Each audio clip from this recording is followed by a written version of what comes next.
Nous sommes en Morbihan, à égale distance de Vannes et de la célèbre forêt de Brocéliande. Là, au confluent de la Claye et de l'Oust, à l'extrémité des Landes de Lanvaux, blotties entre rivières et collines, Saint-Congar se découvre à nous. Tout est calme et paisible. La pierre des anciennes demeures vibre encore des mémoires du passé. Les chapelles se souviennent d'antiques pèlerinages et au cœur des forêts et des landes, la fougère et la jonc cachent les mystères de pierres immémoriales.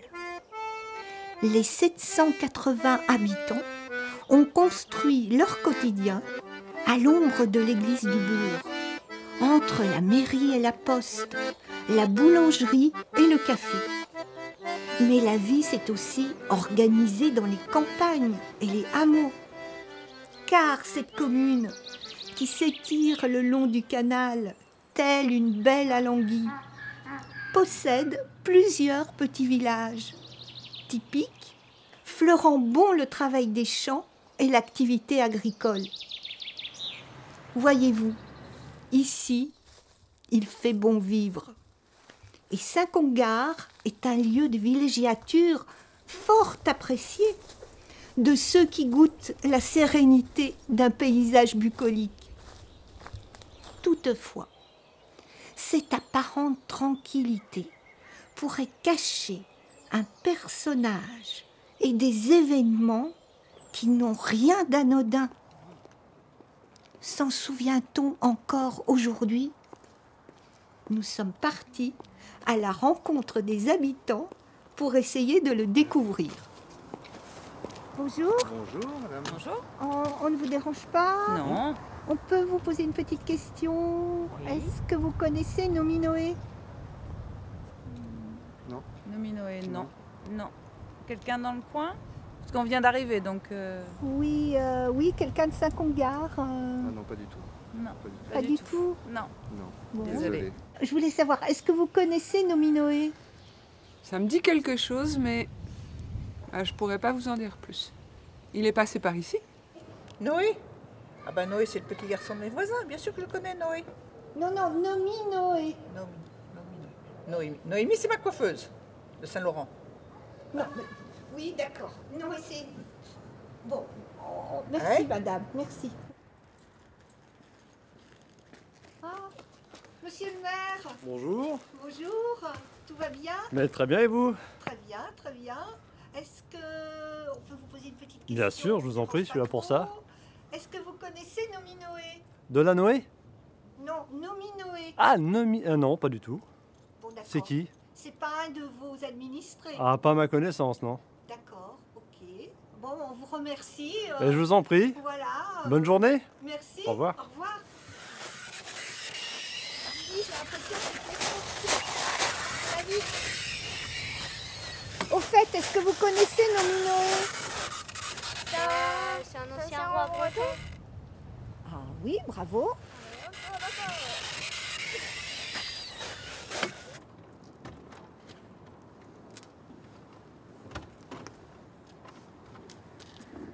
Bonjour, Bonjour. vous êtes touriste ? Oui, tout à fait. Oui, j'aimerais savoir si vous connaissez Nominoé. Nominoé. Jamais entendu parler. Oh, bah, je vous Désolé. Ouais, je vois. Je vous remercie. Je vous en prie, bonne journée. Au revoir.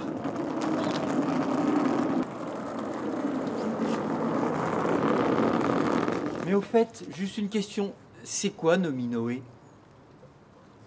Je ne sais pas, monsieur. Donc vous savez pas qui est Nominoé? Non, absolument pas. Vous avez jamais entendu parler de lui? Non. C'est un prénom bizarre. Jamais entendu parler. Jamais entendu parler. Non mais vous vous rendez compte? Ils m'ont tous oublié. Tous. À part peut-être les enfants. Vous savez, en Bretagne, la frontière entre le réel et l'irréel n'est pas franchement définie. Aussi, j'ai décidé de revêtir ce costume contemporain pour ne pas choquer. Mais ça ne sert à rien. On ne me voit pas. Madame! Madame!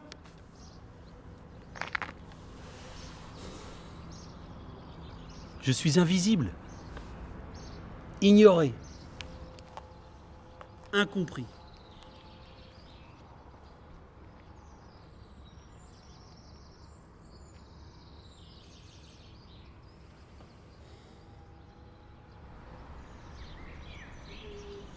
Ah, il me semble que cette dame-là doit en savoir un peu plus. Madame. Oui. J'ai une petite question à vous poser. J'arrive. Merci.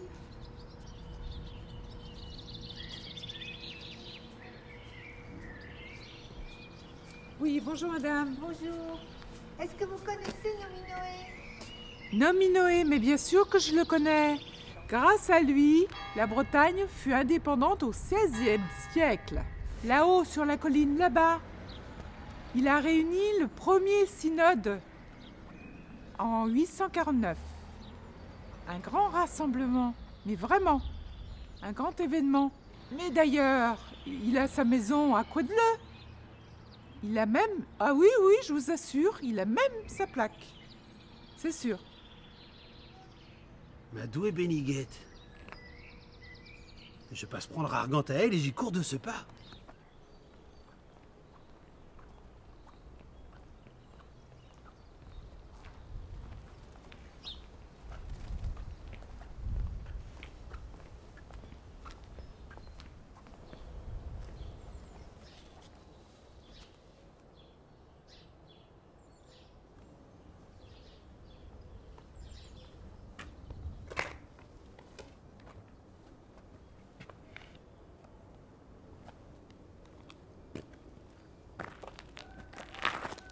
Mais on n'a n'a jamais jamais habité habité ici. ici.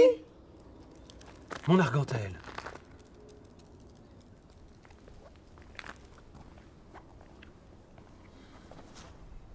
Reposez-vous ici, mamie. Je m'en vais de ce pas quérir notre véritable demeure. Et d'après mes souvenirs, elle serait par là-bas. Je dois lui parler avec ménagement. Elle est un peu restée bloquée au Moyen-Âge.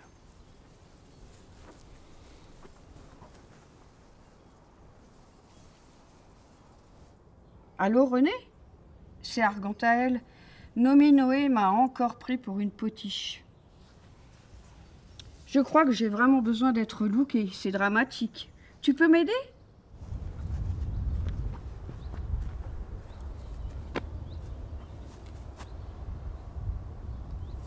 Pas une trace de mon château. Rien. Pas un rempart. Pas un mur. Pas une poutrelle. J'en ai même oublié les fondations.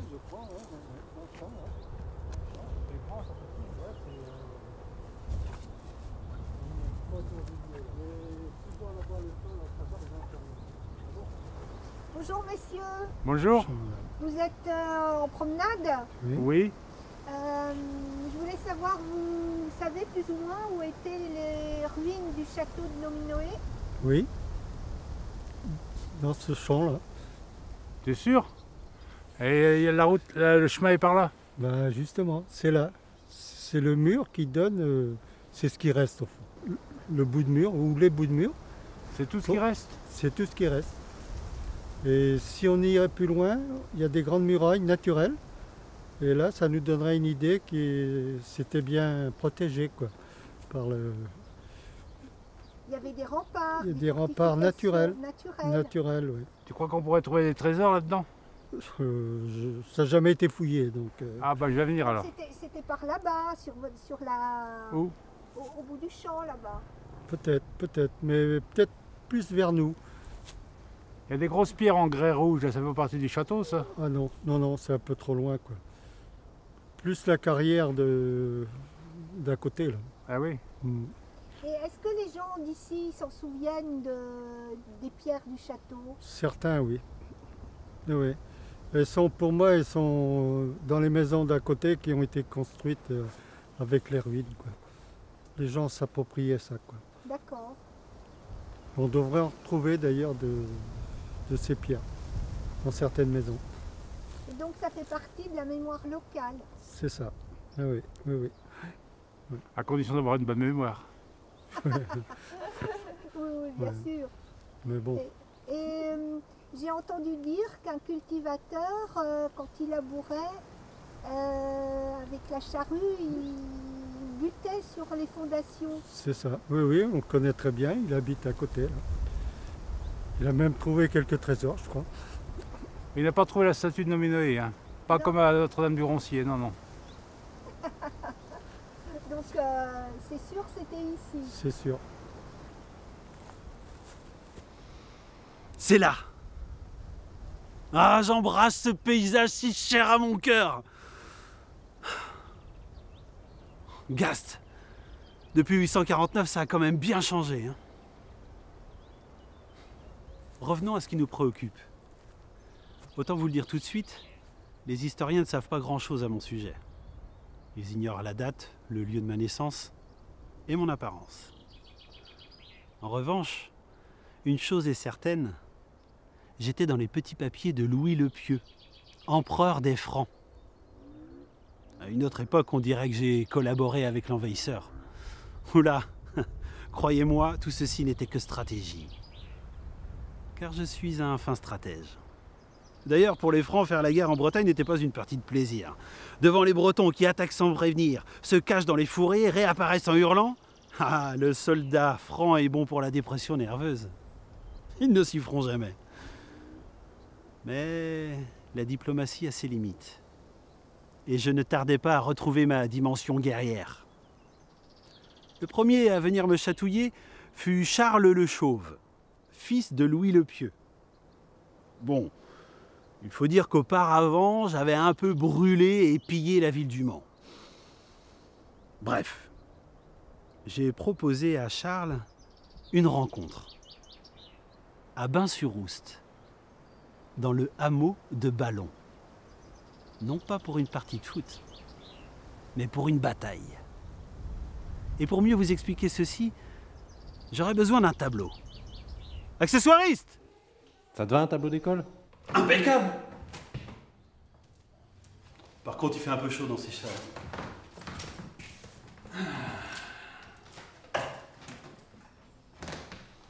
Cette carte est pas mal. Et je veux bien insister sur le fait que ça s'est déroulé dans la forêt. Mais c'est qui? C'est Nominoé. Dans la Oui, forêt. Nominoé, le roi des Bretons.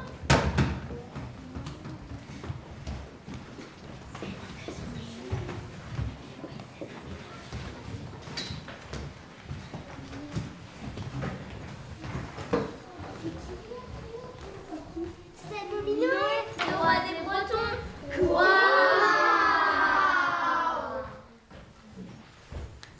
Diantre, les enfants, vous connaissez mon nom. Et de plus, je ne suis pas invisible à vos yeux. Quelle bonne surprise! Mais elle est où ta couronne? Pour un roi, c'est pas bien. Ma couronne. Oui, ma couronne. J'ai dû l'égarer. C'est pas très sérieux pour un roi. Il faudrait que je m'en procure une autre. Nous, on peut t'en faire une si tu veux. Excellente idée! Même si je n'ai jamais porté le titre, j'ai été comte de Vannes, duc des Bretons, duc de la Bretagne, prince de la Bretagne, prince de toute la Bretagne et roi dans le cœur des Bretons.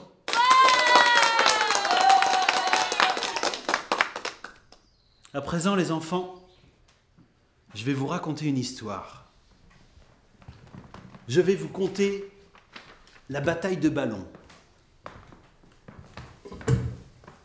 Imaginez un marais, noyé dans la brume, les corbeaux qui croissent sur un ciel sombre, il fait froid et humide. Nous sommes le 22 novembre 845 à Bain-sur-Oust, à proximité du prieuré de Ballon. Et l'armée de Charles le Chauve attend. Dans la brume et les marais, l'armée de Charles le Chauve attend là. Et chaque soldat franc, voyez-vous, se déplace avec un chariot, tiré par 3 chevaux. Mais pas n'importe quels chevaux. De gros chevaux, bien dodus, bien nourris, bien lourds. Et d'après vous, les enfants, qu'est-ce que vont faire les chevaux dans le marais? Ils vont s'enfoncer dans la boue. Et mon armée, et notre armée, est composée de cavaliers très agiles, sachant manier le javelot et monter sur des chevaux rapides et légers. Ah, ce sont de véritables acrobates, mes guerriers au bouclier noir. Et leurs montures sont spécialement dressées pour ce type de bataille. Ils attaquent l'ennemi par derrière, ils virevoltent, disparaissent, puis reviennent à la charge. L'armée de Charles le Chauve est prise au piège, et nous les attaquons ici, et ici, et ici, et encore là. Ils s'attendaient à une bataille rangée. Nous leur offrons une vraie guérilla, avec des embuscades et des attaques surprises. Nous sommes partout, et nulle part à la fois. Et d'après vous, les enfants, qui c'est qui va la gagner, cette bataille? Toi, nous, les Bretons. Les Bretons! Alors la Bretagne est libérée? Braise d'Igabestret, libéré à Ballon. Désormais, dans la Bretagne entière, les gens, dans leurs chaumières et les oiseaux sur leurs perchoirs, de la paix jouiront, du matin au soir. Sur les monts et sur les landes, il y aura le feu des bruyères et après luira l'or des blés. Et tu verras, jusqu'au crépuscule, le bétail paître tranquille dans les vallons silencieux. Car nous avons combattu. Les loups ont été chassés et tués. Les loups sont morts et les étoiles sont tombées du ciel. Les déshérités, les dépouillés seront élevés. Telle est la loi de Nominoé.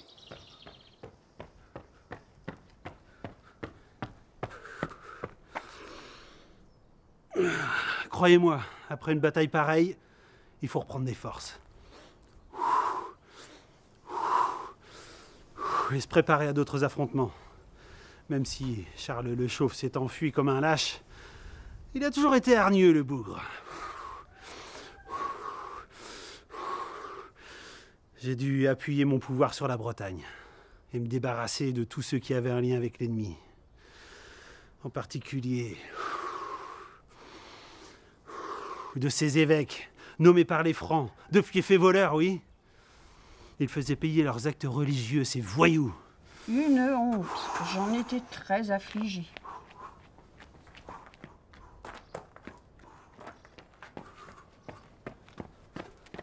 Elle, si pieuse, si dévouée à la famille, si respectueux des traditions. Bonjour, Elle aurait pu finir par sombrer dans la mélancolie, mon Argentaël. Ouais, super. Oh, super. Je suis.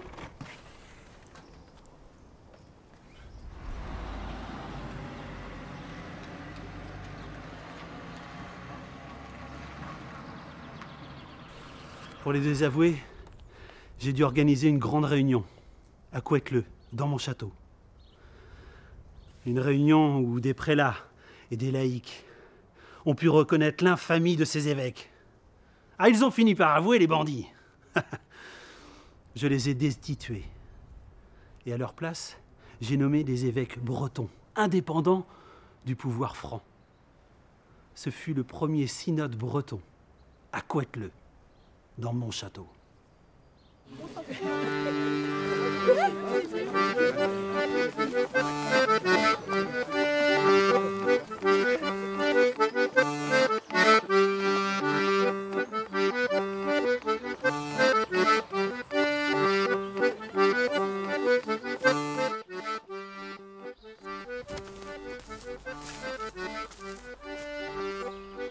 Il y a bien beaucoup de monde dans cette clairière aujourd'hui, si proche de mon château. Seraient-ils réunis pour un nouveau synode? Je vous en prie les amis, installez-vous en arc de cercle.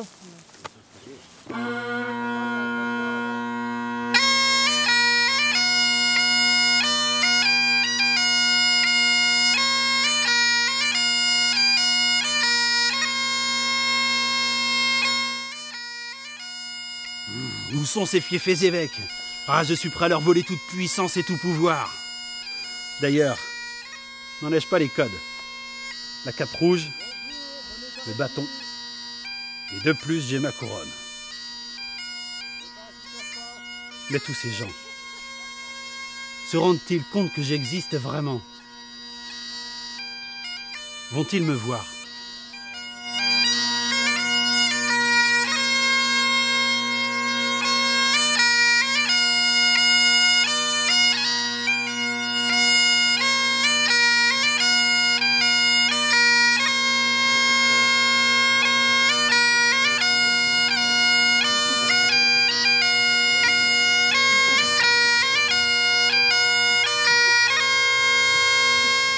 Bonjour, bienvenue à toutes et à tous sur le site de l'ancienne abbaye de Regat.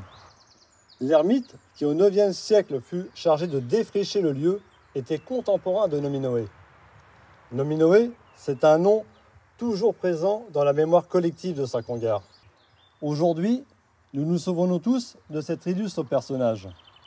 Rappelez-vous, en mai 849, à Côteleu-du-Haut, Nominoé fut l'instigateur du premier synode breton. En commémoration de ce jour, qui a contribué à l'indépendance de la Bretagne, je vais vous lire un extrait des Grandes Heures de la Bretagne, de Jean Marcal. Nominoé, qui avait le zèle de Dieu, mais non le savoir, convoque devant le conseil tous les évêques de province, les légistes et les théologiens les plus réputés. Et à cette assemblée, les évêques furent tenus de justifier leur comportement, ce qui permit à Nominoé d'en déposer 4 et de les remplacer par des hommes dévoués à sa cause. Ce fut le 6 mai, l'année où le synode fut tenu en Bretagne contre les évêques, dans la résidence de Coëtloux, au temps de Lothaire ainsi que des rois Charles et Louis. Le lieu-dit Coëtloux est très certainement l'actuel Coëtleu en Saint-Congar. Évidemment, aujourd'hui, pour rencontrer Nominoé, c'est peut-être un peu compliqué. Il faudrait peut-être ouvrir une porte entre le monde réel et le monde irréel. Mais sait-on jamais, avec une musique un peu spéciale.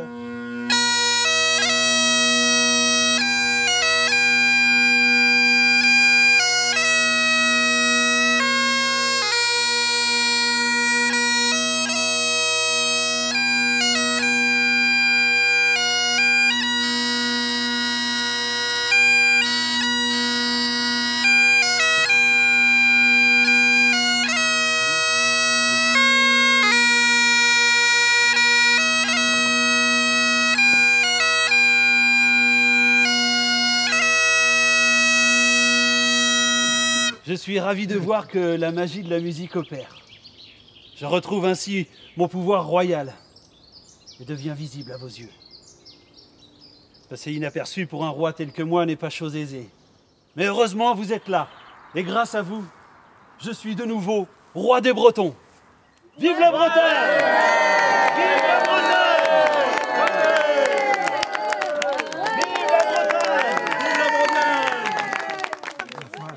Tout du neuf, que du neuf, encore du neuf. Voilà, encore du neuf. J'en ai vu beaucoup du neuf. Ah, voilà le cidre de la région en votre honneur. Écoutez, je vous en prie. Allez, merci. Merci. L'odeur, les pommes. Je vois qu'on a su garder les coutumes, les bonnes recettes d'antan. Ça se fait pas bien, les femmes qui boivent à la bouteille. Ça se fait pas. Je lève mon verre au synode de Coëtleu, qui eut lieu en mon château en mai 849. Au synode. Merci de m'avoir invité. Le synode n'était pas très protocolaire. On t'a accusé de ne pas avoir respecté le droit canonique, d'avoir abusé de ton pouvoir et d'avoir terrorisé ces évêques simoniaques. Évidemment, mes ennemis ont sali ma mémoire. Pas que, les historiens aussi. Et ce Hermold le Noir? Hermold le Noir. Vous connaissez-vous? Bref, ce personnage dit de toi que tu es un brigand chanceux et entraîne dans ton sillon tous les Bretons. Oui, je sais. Nous sommes un peuple perfide, menteur, arrogant, rebelle, sans culte et sans église. Voilà ce que pensaient de moi mes contemporains. Et les historiens du futur ne t'ont pas raté non plus. Certains disent de toi que tu étais un satané pilleur. Ça va de soi, un satané pilleur. Comment peut-on laisser les trésors mis à l'abandon, sans entretien? D'ailleurs, tout ce patrimoine doit être préservé et mis en lieu sûr. Et vois-tu, plus je parle de richesse et plus le goût de la guerre me revient. Vas-y à la guerre, je vais au canal. Mais attends, mais enfin, reviens, mamie, attends-moi, Argentaël, mamie, attends-moi, tout de même.